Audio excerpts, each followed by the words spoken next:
Hello, welcome to CAPSIM Capstone 2024-2025, the top 10 winning tips to win all rounds. Lesson 3, understand the market demand and growth. I show you now. So you open the industry condition report. I show you here the industry condition report. You can see that, and then you check the 5 segments details. Please watch the other video to see the previous video to see the understand the details, right? And now we get into the market demand and growth. Market demand and growth, I show you. So we have 5 product segments here, 5 product segments, and then each round they growth differently. Table 4 here, right?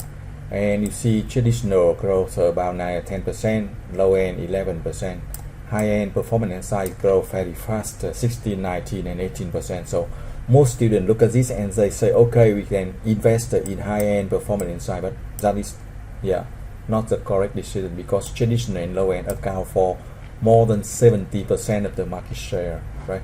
I show you. You can see here traditional segment, right?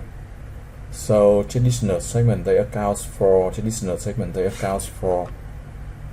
see that traditional segment here 29%, and low end here they accounts for 38%, 30 and nearly 70%.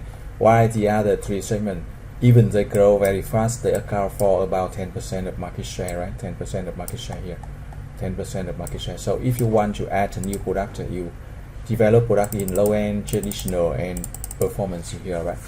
So that's very important to check the market demand and growth.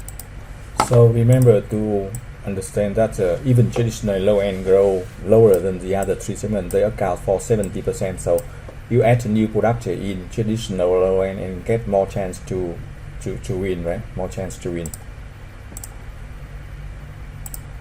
So if you have any question, you send the email to wincapsim2012@gmail.com or get the free support for round 1 and round 2. Thank you for watching. Good luck and success. Check the other video for the next lesson.